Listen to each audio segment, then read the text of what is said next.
don't really know where to start. Hello. Hi. Hello, friends.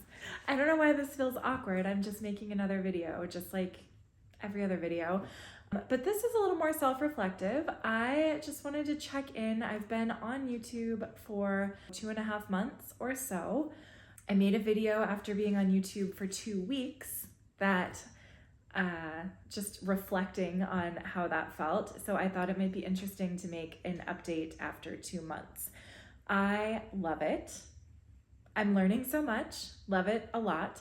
There's been a ton of people posting, like small creators like myself, posting videos about like, you know, how YouTube was worth it and changed my life with under 500 subscribers. I guess that's kind of what this is, how YouTube is changing my life with under 500 subscribers and not monetized at all. So here it is. Why did I start YouTube? I started YouTube, what is my origin story? I started YouTube because I've been watching YouTube for a million years. I love it. I've learned how to do a bunch of stuff through YouTube. So I've learned how to knit. I've learned how to do intermittent fasting. I've learned, what else? I don't know, just like stupid stuff to do, like home improvement stuff, how to edit videos, how to, like whatever. If you need to know how to do something, YouTube is the place. When I first started this channel, I did not know what I wanted to do, like what topic or niche, whatever. I say niche. I don't know if that's bougie or what, but whatever, niche. I didn't know what niche I wanted to do. I didn't know what I wanted to focus on. My very first video I made, I think, was me explaining like how to do a job interview, like what mistakes to avoid. I think I privatized it because I do have a passion for that. I have a passion for like coaching people and stuff. I'm a counselor. I'm a licensed counselor. So then I also made a second YouTube video in the middle of all this chaos of the first couple months. I made a second YouTube channel because I was like, oh, okay, well, I want to have Millennial Meg can be all about changing my life and decluttering my home and decluttering my life and getting in charge of my finances and what it looks like when you turn 40 and want everything to be better in your life. But then I want this other channel to be advice for new counselors or up and coming counselors, or what was it like to work in a mental hospital and all of that. So I actually did make a video about what my experience was like working in a mental health hospital, which I can link somewhere if you're interested in that. But I kind of have abandoned that channel for now because I realized after much research, I watch tons of videos about YouTube strategy and how to be successful on YouTube. It is really important to be laser focused. I also, at the beginning, had tried to start figuring out how to post on Instagram. You know, I was gonna do a bunch of shorts every day and blah, blah, blah, whatever. The point is, it was too much. It was way too much, way too fast, way too big of a learning curve all at once for somebody who's never done any of that before. So I'm really happy that I decided to just really focus on this YouTube channel, making one long form video every single week and just improving my skills every week.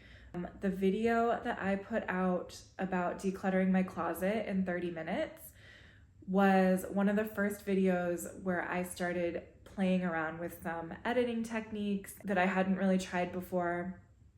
And I really liked the intro to that video.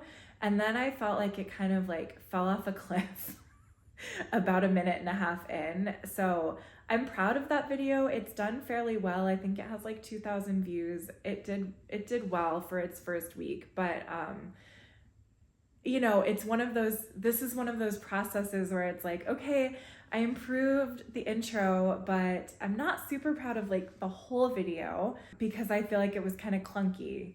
And then I've been working on my thumbnails.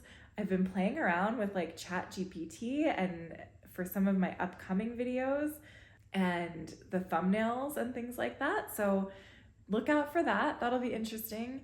So at this point, I am just trying to have fun.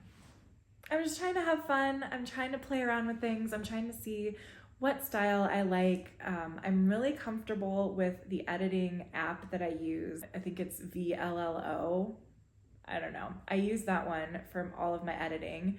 However, I did see a video, I forget the guy's name. He's an African-American guy, really cool, fun.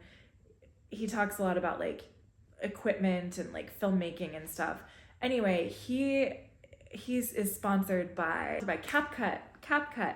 I had tried CapCut at the beginning. I'm 40 years old. CapCut feels like it was made for younger people. I know it is attached to TikTok, and I'm not really a TikTok girly. So anyway, I avoided CapCut for a long time because it seemed like way too much, way too fancy, way too many like bells and whistles. But I am going to start playing around with that because I do like some of the features, slow zooms and things like that I haven't figured out how to do in the editor that I'm currently using. So those are all things that I'm just playing around with that I really wasn't aware of, didn't really know much about at all when I first started 2.5 months ago. So I'm improving in that way. I do feel like I'm a lot more comfortable on camera, which is nice, but I still do watch. In my research, I've started watching a lot of other content creators that I previously had not watched before. My relationship with YouTube has changed significantly as a consumer, like as someone who watches YouTube. I used to just watch whatever I liked, whatever I wanted. I watch like Adam the Woo, Jenny Apple. Who else do I watch a lot? I don't know. I don't even remember anymore. Because I haven't been watching those people. So I used to watch whatever I wanted, however I wanted, whatever. Stephen Pereira, he's a flight attendant, like just super casual, chatty, whatever. Now I'm watching more people in my niche just to know what's out there and get ideas. And what I've noticed, and I found this one girl, Caroline, I'll put it in here somewhere. Her name's Caroline. She's incredible. Caroline Walker? I don't know. Anyway, she's incredible. She's amazing. Her personality is fantastic, outstanding. Like, she's so personable, so irreverent, but still like warm and inviting. I don't want to copy anybody, right? I don't want to do that, certainly. But it is interesting to watch other creators and see their personality and see what they're doing and see what works. But it's also kind of daunting because you see what they are doing and you can see the skill that they have, either if they pay an editor or if they're doing the editing themselves. Either way, some of these people have incredible editing skills. And I'm just sitting here in my living room with no special lighting, just talking to you. I'm not even using my microphone. I did buy like a $20 lav mic. That's a piece of garbage, to be honest with you, but I did just use it for my next video that's coming out. But yeah, what was I saying? So watching other creators in your niche, it is inspiring, but it's also a little depressing and a little intimidating. And I also just want to be super mindful of not copying anybody and not trying to steal anybody's style or emulate anyone else too much. But I do want to improve the quality of my videos, of course I do. I want to improve the quality of my editing. I want to improve my sound and lighting and all of that. And honestly, like the value that I bring, I want to improve that. I think while I've been enjoying just bringing people along for my decluttering videos, I do wonder sometimes if there's a better way to get that process across to people without it literally being like 45 minutes to an hour of me just going through items in my house.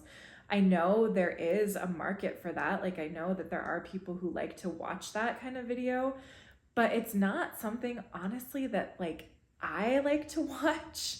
When I'm watching decluttering videos, I like to watch people like Minimal Mom or A to Zen Life, where they're kind of giving me like an overview of what to do or what they've done, but they're not usually. Sometimes Minimal Mom will do it where she like sets a timer and like will body double. Like she will be decluttering something in real time so that the viewer can also do that and feel encouraged.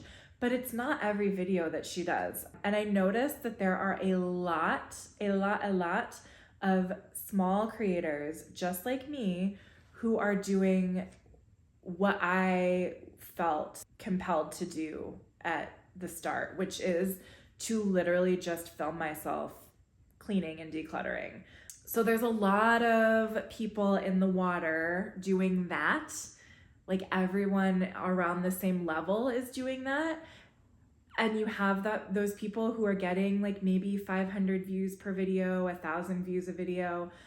And then you have like next level, right? Like these minimalist decluttering people who are like 100,000 views and they have like 500,000 subscribers or 1 million subscribers.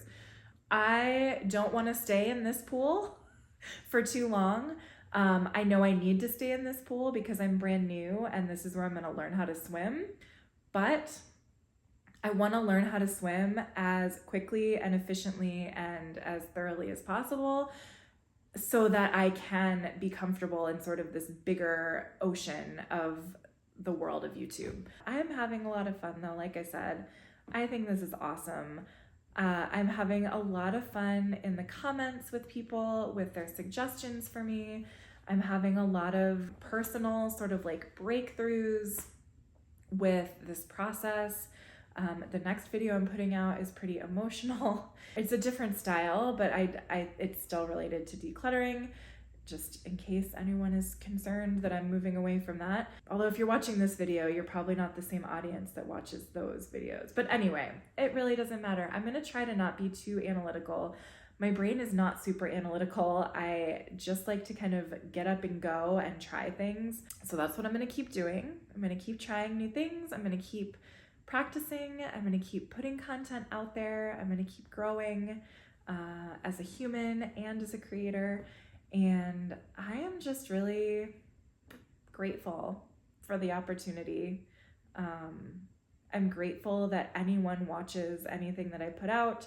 I'm grateful that I'm learning so much, and I'm really grateful just for all of the content creators who've come before me, certainly in my niche, but then also the content creators who are helping, like who are dedicated to helping small new creators, because it is making such a difference. Like I feel so much more knowledgeable because of people like that. Like Nate Black specifically, you're amazing. If you ever see this, like,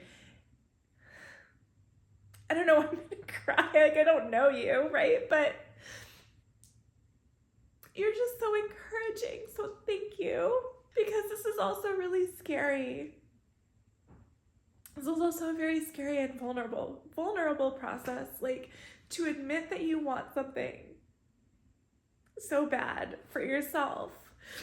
And then to put your life out there is really vulnerable and scary. And so, yes, there's big channels like Think Media and vidIQ, and those are amazing too. Those are great resources. But Nate's channel is just so warm and caring, and he really gets it. So anyway, one day, Nate, when I can afford it and you open up your personal review services again, I'm gonna get a spot because I want your personal review of my channel. So that's what I've got, and thank you for watching, and that's how I'm doing after 2.5 months on YouTube, and I can't wait to see where I get in the next 2.5 months. So see you later.